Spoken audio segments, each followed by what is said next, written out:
Hello दोस्तों, welcome to UPSC online.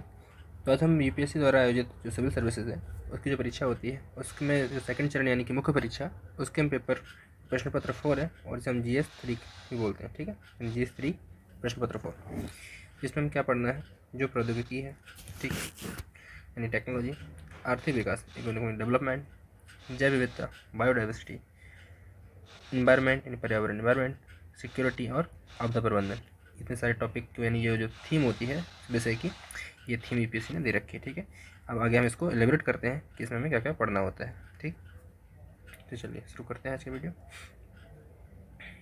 तो यहाँ पे भारतीय अर्थव्यवस्था तथा योजना, संसाधनों को जुटाना, प्रगति, विकास तथा रोजगार से संबंधित विषय। यहाँ पे दिया गया भारतीय अर्थव्यवस्था, यानी भारतीय अर्थव्यवस्था में जितने भी कार्य करते हैं उन सबको हमें यहाँ पे पढ़ना है। उसके लिए हम क्या स्कीम बनानी पड़ती हैं।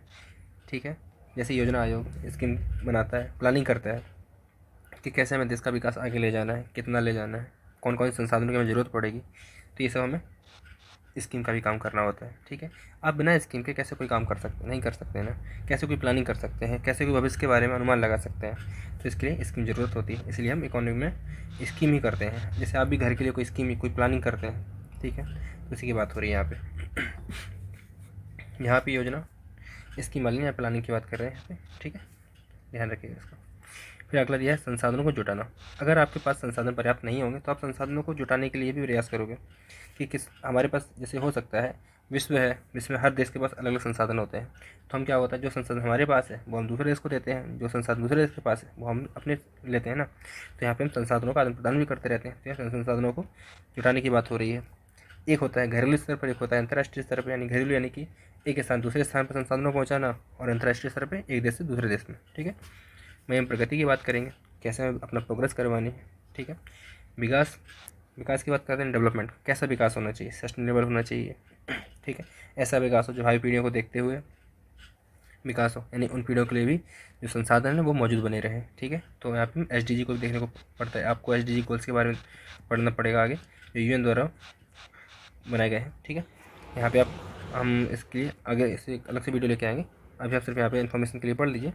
ठीक है, अगला दिया गया है रोजगार से संबंधित विषय, यानी जितने भी एम्प्लॉयमेंट से लेकर जितने भी इशू बने रहते हैं देश में, आप देख रहे हैं हर सेक्टर में एक ना एक इशू बना हुआ है। जैसे आप गवर्नमेंट सेक्टर की बात करें तो गवर्नमेंट इतने सारे एम्प्लॉयमेंट नहीं दे पा रही है, क्योंकि आप देख रहे हैं पॉपुलेशन बढ़ रही है, बढ़ती जा रही है, इसमें कोई पॉपुलेशन नहीं ज़्यादा है। इसके लिए अवेयरनेस की बहुत ज़्यादा ज़रूरत है। एक सोसाइटी में क्या है, मतलब इंडियन कल्चर में एक बहुत ज़्यादा ज़रूरत है अवेयरनेस की, जहाँ पे आप इन चीज़ों को लगाम लगा सकें।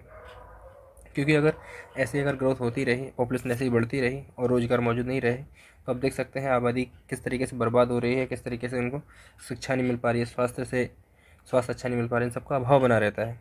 और उसके बावजूद फिर अगर जो हमारे पॉपुलेशन है वो ग्रोथ करती जा रही है, बढ़ती जा रही है, तो उसका जो युवा आबादी है उसके पास संसाधनों की अच्छे से पहुँच नहीं होगी। ठीक है, तो उनमें जो विकास का स्तर होगा वो उतना अच्छा नहीं हो पाएगा। ठीक है, अगर वहीं हम देखते हैं पॉपुलेशन, जिन देशों में आपने देखा होगा जहाँ पे पॉपुलेशन कम है, ठीक है, वहाँ पे क्या है कि आप अच्छे से डेवलपमेंट कर सकते हो, अच्छे से विकास कर सकते हो लोग चीज़ों का। ठीक है, अच्छे से वहाँ पे ग्रोथ करवा सकते हो।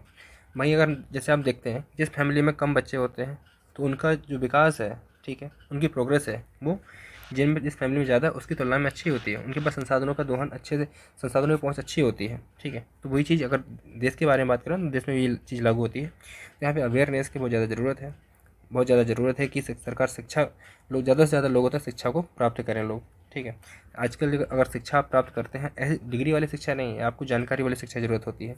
आप कितने अवेयर हो रहे हैं, आप फ्यूचर को लेकर कितने अवेयर हो रहे हैं। ठीक है, यहाँ पे हम रोजगार की बात करते हैं।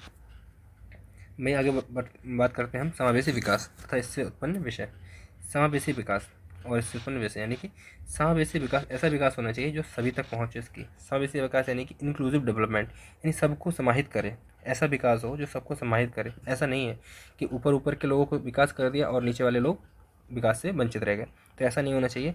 ऐसा विकास होना चाहिए कि समाज के हर वर्ग तक विकास का लाभ हो। ठीक है, तो ऐसा विकास होना चाहिए समावेशी विकास। आगे हम बात करते हैं सरकारी बजट। आपने देखा होगा फरवरी के फर्स्ट वीक में अबाउट सरकारी बजट पेश कर दिया जाता है। इसके साथ इकोनॉमिक सर्वे भी आपको पढ़ने को मिल जाएगा। तो सरकारी बजट में क्या होता है कि सरकार जो आने वाली फ्यूचर की प्लानिंग होती है सरकार की कि हमें कितना कहाँ से राजस्व प्राप्त होगा और कितना हमारा खर्च होगा, कितना हमारे पूंजीगत प्राप्तियाँ होंगी, कितनी खर्च होगी। ठीक है, ये पूरा प्लानिंग करके सरकार आगामी वर्ष की प्लानिंग करके देती है। ठीक, वहीं हमें साथ में इकोनॉमिक सर्वे भी देखने को मिल जाता है कि हमारे कितना खर्च हुआ है, कितना ग्रोथ हुई इकोनॉमी में। वहीं अगर आप इकोनॉमिक सर्वे पढ़ते हैं तो आपको जो इकोनॉमी के कॉन्सेप्ट हैं, बेसिक कॉन्सेप्ट हैं, वो आपको क्लियर हो जाते हैं। हो सकता है आपको कुछ टेक्निकल प्रॉब्लम हो, कुछ टेक्निकल इशू बने रहें, लेकिन इसको आप इतना ज़्यादा माइंड मत कीजिए। लेकिन अगर आप इकोनॉमिक सर्वे पढ़ते हैं तो आपकी जो बेसिक चीज़ें हैं वो आपकी तैयार हो जाती हैं। आपको थोड़ा वैसा लग सकता है कि आपने नया नया पढ़ रहे हैं तो थोड़ा बोरिंग टाइप का लग सकता है, लेकिन उतना ज़्यादा अगर आप ये चीज़ दिमाग में रखेंगे कि आपको इकोनॉमी तैयार करनी है, आपको इंडिया की इकोनॉमी समझनी है, आपको ये देखना है कि किस क्षेत्र में कितना विकास हो रहा है, कितना विकास कम हो रहा है, तो इसके लिए आप इकोनॉमी सर्वे पढ़ते हैं तो आप में एक इंटरेस्टिंग चीज़ आएगी। ठीक है, और इकोनॉमी में पढ़ने के लिए बहुत ज़्यादा हेल्पफुल हो जाएगा। तो मेरे ख्याल से आपको इकोनॉमिक सर्वे पढ़ना चाहिए, ज़रूर पढ़ना चाहिए। भले ही आप कॉन्सेप्ट समझ में ना आए, लेकिन फिर भी आप पढ़िए, ताकि चीज़ों से आप एक बार अवगत हो जाएंगे तो आप जब भी कोई की टर्म पढ़ते हैं तो आपको उसमें इशू नहीं आएगा। ठीक है, आगे हम बात करते हैं मुख्य फसलों की। तो आप देख रहे होंगे यूपीएससी द्वारा क्वेश्चन पूछे जाते हैं, अक्सर पूछे जाते हैं एग्रीकल्चर सेक्टर से, कभी गन्ने के बारे में, कभी चावल के बारे में। ठीक है, कभी फसलों का पैटर्न पूछ लेती है यूपीएससी, फिर पूछती है सिंचाई, जैसे कि अभी आपने देखा होगा सरकार स्कीम भी चलाती है वन ड्रॉप मोर क्रॉप्स करके। ठीक, तो ये भी आपको देखने को मिलेगा यहाँ पे। फिर अगला पढ़ेंगे, आप सिंचाई प्रणाली से बात कर ही रही है यहाँ पे। फिर कृषि उत्पादन का भंडारण, जैसे आपने सिंचाई कोई फसल उत्पादन करोगे तो उसका भंडारण भी तो करना पड़ेगा। अगर आप भंडारण नहीं करते हो, फसल ख़राब हो जाती है, तो कैसे एक साल तक सस्टेन करेगी, कैसे अगले हो सकता है 1 से 2 साल भी हम सस्टेन करना पड़े तो कैसे सस्टेन करेगी। तो भंडारण कहाँ हो सकता है गाँव में भंडारण की जगह नहीं है तो शहर होना चाहिए, तो शहर में फिर हमें परिवहन की जरूरत पड़ेगी कि गाँव से लेकर शहर की जो लिंकिंग होती है वो परिवहन कैसा है, परिवहन अच्छा है कि नहीं है। अगर परिवहन अच्छा नहीं होता है तो भंडारण करने में भी समस्या आती है। पर आगे हम बात करते हैं विपणन की। सरकार भंडारण कर सकती है, यहाँ पर जो किसान है वो भंडारण कर रख सकता है, लेकिन उसे बेचेगा कहीं ना कहीं तो बेचना ही पड़ेगा, कैसे किसान को अर्निंग होगी। तो उसकी विपणन, तो सरकार इसके लिए क्या करती है, मंडियाँ खुलवाती है, जैसे कृषि मंडी होती हैं जो भी।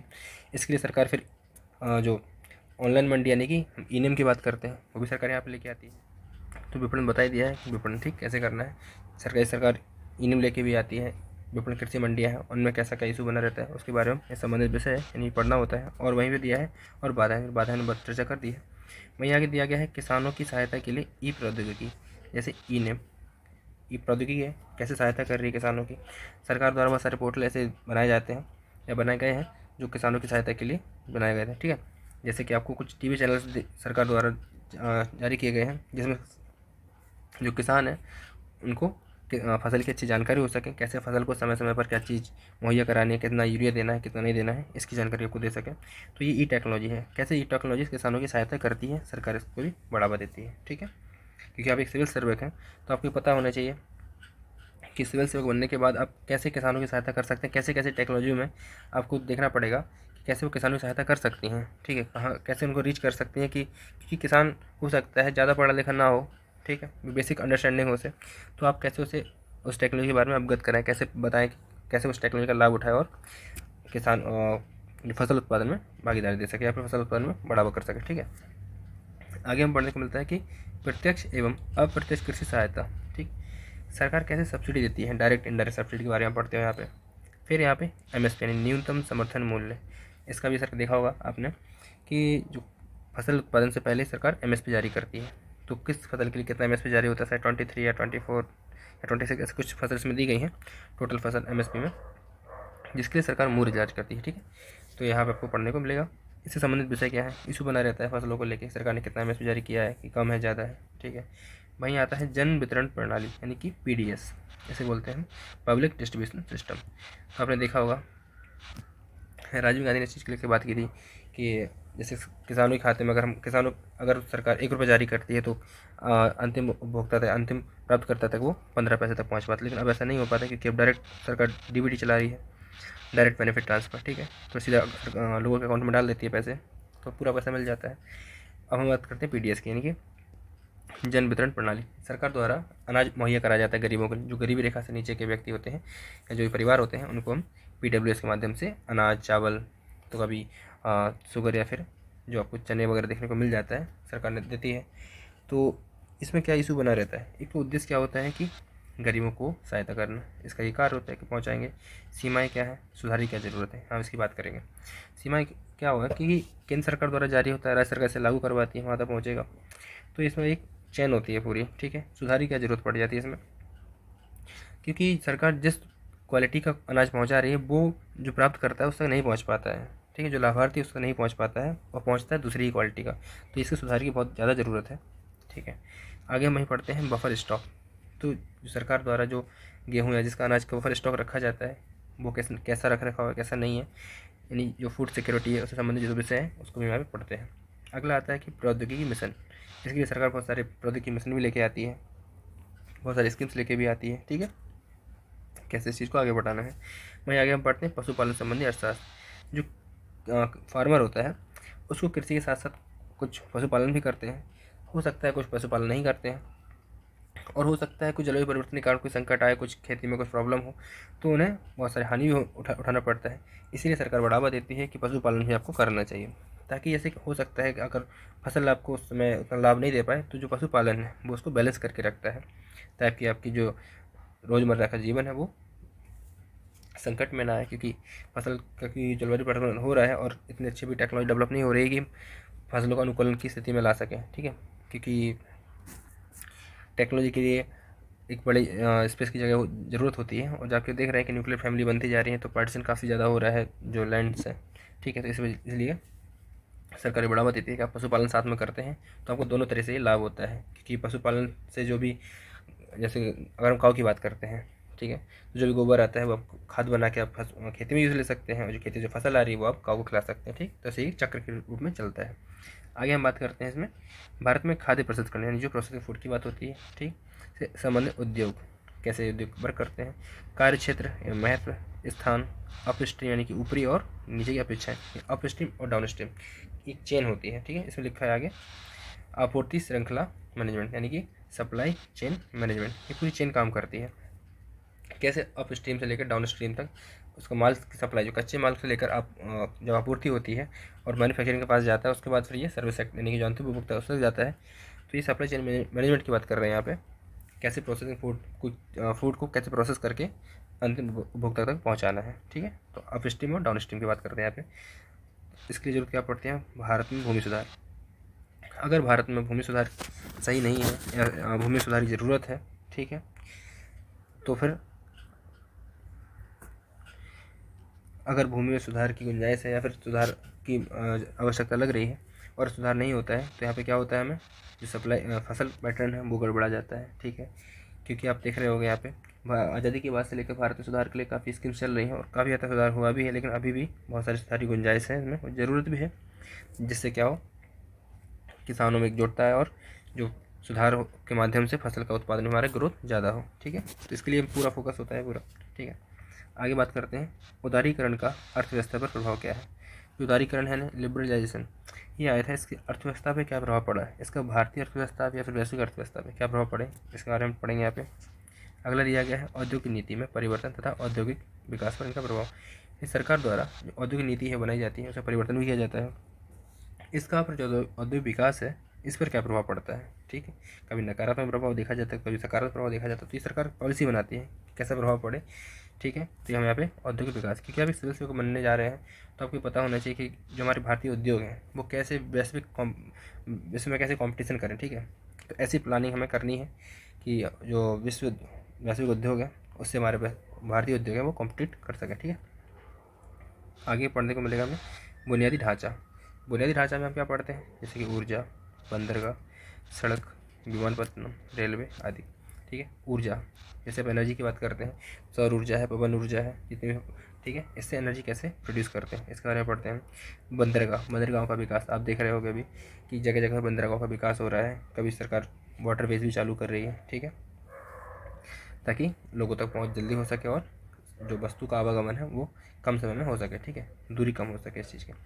सड़क की बात करते हैं, सड़क का विकास, जैसे भी हमने ऊपर पढ़ा था, अगर कनेक्टिविटी अच्छी नहीं है, गांव से लेकर शहर की कनेक्टिविटी अच्छी नहीं है तो भंडारण विपणन इन सब को दिक्कत आती है, ठीक है। तो सड़क का विकास भी बहुत ज़रूरी हो जाता है। विमानपत्तन भी आज के समय में बहुत ज़रूरी है।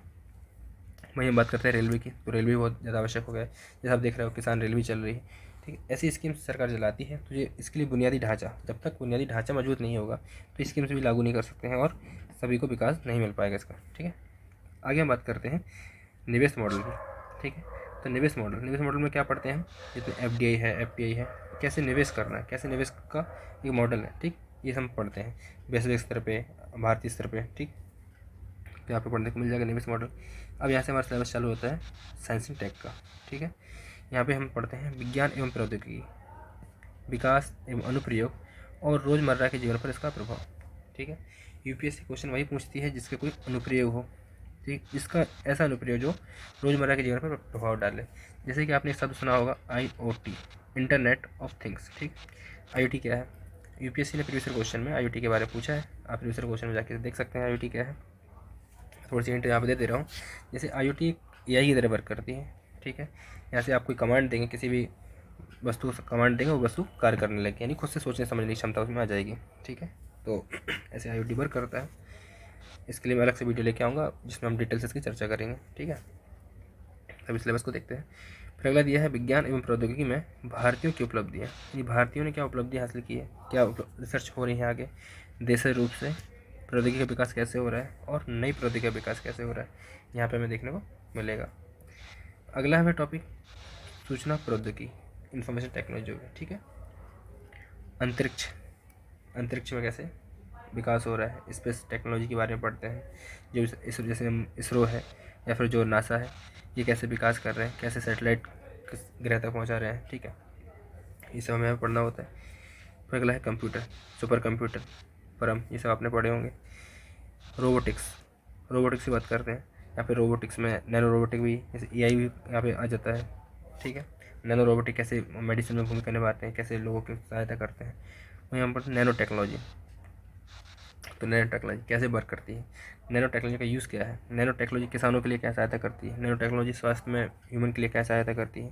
तो नैनो टेक्नोलॉजी बहुत सारे यूज़ हैं, आप देखें पढ़ सकते हैं यहाँ पे। ज़्यादा बायोटेक्नोलॉजी, कैसे जीन एडिटिंग होती है, बायोटेक्नोलॉजी हम पढ़ते हैं जीनों के बारे में। अभी क्वेश्चन बहुत सारे आते हैं इसको लेके, तो ये साइंस टेक अच्छा टॉपिक विषय बन जाता है, क्योंकि UPSC से लगातार कुछ हर साल इससे कम 19-20 क्वेश्चन पूछती रहती है। अच्छे टॉपिक से क्वेश्चन आते हैं इसमें। ठीक है, और फिर है बौद्धिक संपदा अधिकार, यानी कि IPR, जो भी कॉपीराइट वाले इशू होते हैं यहाँ पे हम पढ़ते हैं। इस संबंधित विषय में जागरूकता, इसके बारे में आपको जागरूकता होनी चाहिए। अगला टॉपिक है हमारा, फिर यहाँ पे हो जाता है इन्वायरमेंट का शुरू। ठीक है, संरक्षण, पर्यावरण, प्रदूषण और क्षरण, यानी पर्यावरण का संरक्षण, पर्यावरण प्रदूषण क्या है, क्षरण कैसे क्षरण हो रहा है पर्यावरण का, ये पढ़ना है। ठीक है, आप जलवायु परिवर्तन भी पढ़ रहे हो तो इसमें आपको पढ़ते हैं जलवायु परिवर्तन के बारे में। इसमें दिया है पर्यावरण प्रभाव आकलन, इसे बोलते हैं EIA, इन्वायरमेंट इम्पैक्ट असेसमेंट। जैसे जब भी कोई परियोजना सरकार लाती है या फिर कोई कंपनी कोई कहीं परियोजना स्थापित करने की बात करती है, तो उसका एक पर्यावरण प्रभाव आकलन किया जाता है कि उसका क्या प्रभाव पड़ेगा। अगर ये परियोजना यहाँ पे स्थापित की जाती है इस क्षेत्र में, तो उसका पर्यावरण प्रभाव आकलन देखा जाता है, कितना आकलन किया जाता है, कितना प्रभाव पड़ेगा। इसके लिए कभी कभी निचले स्तर यानी जो ग्राम सभा स्तर पर भी हमें सहमति लेनी पड़ती है। ठीक है, उसके बाद हम उस परियोजना को आगे बढ़ाते हैं, तो उसको हम पढ़ेंगे इन्वायरमेंट में, EIA को। अगला टॉपिक हमारा डिजास्टर मैनेजमेंट में आ जाता है आपदा और आपदा प्रबंधन, यानी जो आपदा है और उसका आपदा का प्रबंधन कैसे करना है। आपदा प्रबंधन में क्या होता है, आपदा आने से पहले क्या प्रबंधन करना है, आपदा के दौरान क्या करना है और आपदा के बाद, ये 3 स्टेज में हम इसको करते हैं।